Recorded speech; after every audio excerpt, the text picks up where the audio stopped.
Okay, let me also welcome you, those particularly from around the region, to LSU. I've been interested for some years in quantum information questions, but to bring to bear symmetry aspects to see what we can do in terms of understanding and even in terms of calculating. And in the recent years, it has involved the work of many people and who have gone on to other faculty positions. So Dmitry Uskov was a postdoc, is now at a college in Kentucky. Sai Vinjananpati is now an assistant professor at the Indian Institute of Technology in Mumbai. Mazhar Ali, who is from Pakistan, is now a professor in Saudi Arabia, in Medina. And my German collaborator, Professor Gernot Alber. Now everybody is familiar, of course, with a qubit or a simple two-level quantum optics system as a spin-a-half system, and of course it has the symmetry of the SU2 of the Pauli matrices. There are 3 of them, and this is very well known, and in fact there's nice geometrical pictures of them, in particular the block sphere that you're all familiar with, and it's a very convenient geometrical picture, has been from the very earliest days of nuclear magnetic resonance. So you see the quantum evolution, which is what we're interested in under some time-dependent Hamiltonian, and in terms of a real vector rotating around in this block sphere. Now, similarly, now that we are interested in 2 qubits or more qubits in quantum information, the motivation is to look for similar symmetry and geometrical pictures, and that is what I'm going to talk briefly about. And of course, as you go to larger qubits, the symmetry structure gets larger. So for instance, for 2 qubits, it's of course 4 by 4 matrices, or SU4. For n qubits, it's even larger. But then you can have higher dimensional things than just a spin-a-half or a qubit. For instance, an L equal to 1 system would be an SU3 and so on. So the symmetries involved are of course larger, but then there are subgroups, and again the idea is to exploit some of this and to develop analogs of the block sphere. Wouldn't it be nice if we can picture, say, entanglement or quantum discord or any of these quantum correlations that we are interested in this field in terms of simple geometrical symmetry structures, just as we do for a single qubit. And so that is really the basic motivation for my work. Now, there's more detail here than I need to go into, but the main point, of course, as many of you know, for instance, there is this one quantum correlation besides entanglement, which is discussed a lot, which is called quantum discord, which is based on thinking of entropies of a combined system. So just as in thermodynamics, you look at the entropy of the AB system, trace out either the A or the B, and you look at the entropies, and then that difference is some kind of measure of correlation or information in this system. And the question of quantum correlation is that any such AB will always have some classical correlations as well. For instance, angular momentum conservation will immediately mean if I'm in a singlet state, surely if this is up, the other one will be down. That's just a classical thing, not specifically quantum. So what one needs to do to calculate the specific quantum correlation of discord is to subtract out all the classical correlations. But now the question arises, what does it mean? How does one do that theoretically or experimentally? How would I make sure that I've accounted for all possible classical correlations to then focus only on the quantum? And typically what one does is to, of course, do measurements on one of them. So you just do local measurements on the A side. Clearly that's not going to affect any quantum correlation.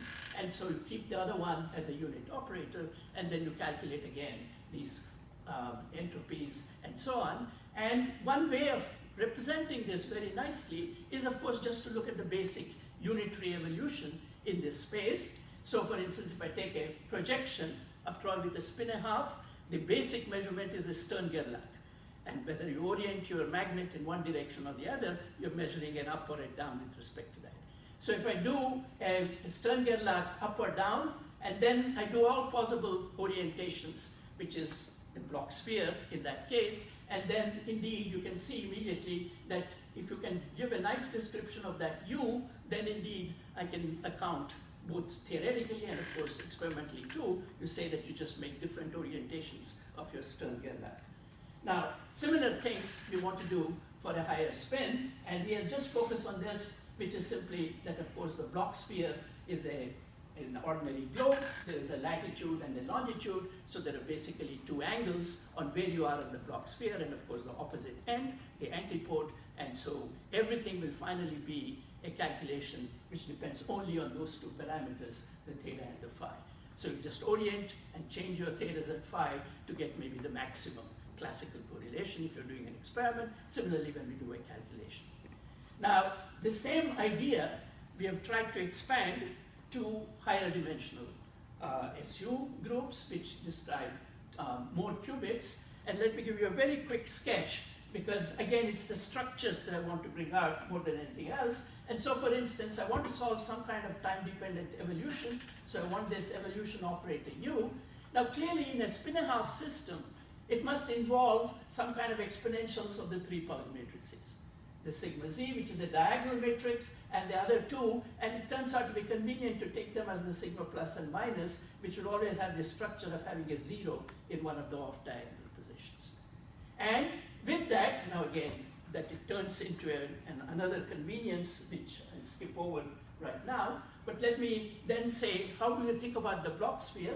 The block sphere then can be thought of as the following, that there is a diagonal object, the mu, on this side, and then there is one complex number, and you will see that the other one is essentially a complex conjugate. There are some details, but there are really three parameters, the three Pauli spins with their parameters. So there is a complex number and a real part of this, or the imaginary part is again defined in the z, but there's a real part of this.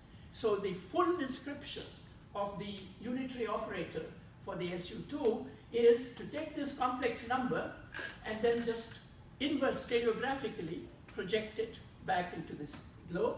And so that is our sphere, the block sphere. And so there's a theta and a phi, which tells you where I am on the sphere. And then there is a real part of one more, which is like a phase.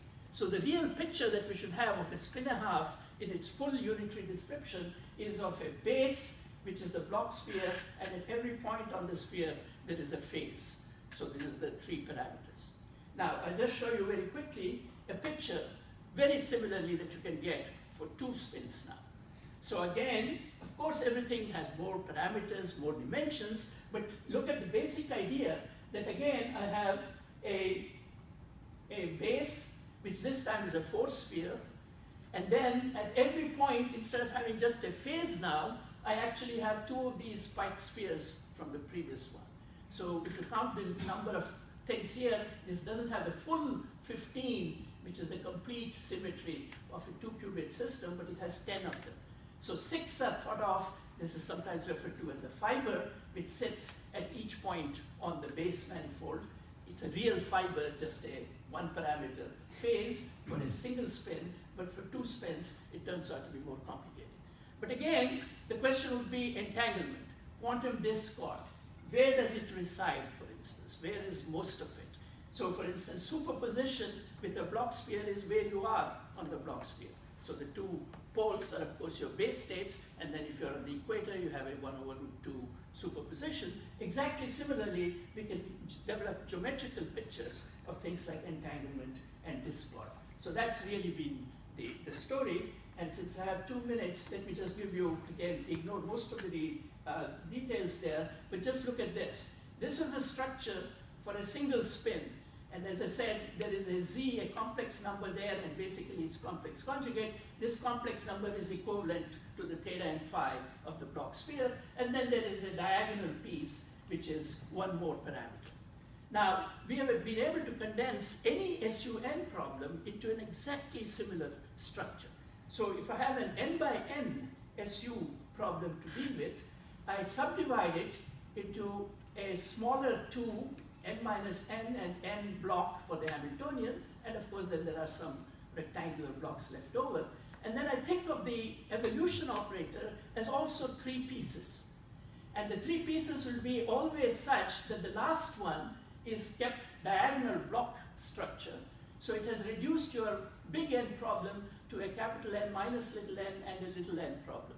And so you can sort of see how you can bootstrap your way down from a higher SU to a smaller one. And then everything else is contained in this complex numbers, this Z, which is going to give me the block sphere. And the way that goes, for instance, here's a simple example with SU3. So you have 3 by 3 now, and I can partition it into a block matrices, and this complex number, now of course there are 2 numbers, and this is now an SU2 structure, and we already know how to handle that. So I've broken my SU3 down to a phase here and an SU2 structure. The same idea basically, to carry it over, and I'll just do this schematically. So the idea is to say that I will look at a product of free, but now everything now is blocked out. So instead of having just a block sphere and its conjugate and a real phase, the fiber, now I have a more complicated complex number, and it's like an inverse stereographic projection, which gives me the base for this S4, the 4 sphere, and then you have block diagonal lower ones, and naturally for an SU4 it would be 2 SU2s. So this is basically the idea, and my interest is to, in fact, look now with this perspective on questions like how does one calculate, say, quantum discord between a higher dimensional object as well. I just posted in the archive about a year ago, and it has now appeared in Quantum Information, that we can do the same thing now for higher dimensional things as well. Qubits instead of just qubits, the Q-tricks and so on. And there's a lot of interest in these systems that's also growing, both in quantum information and, for instance, spin chains in condensed matter and so on. So that's basically the kind of questions that I've been interested in.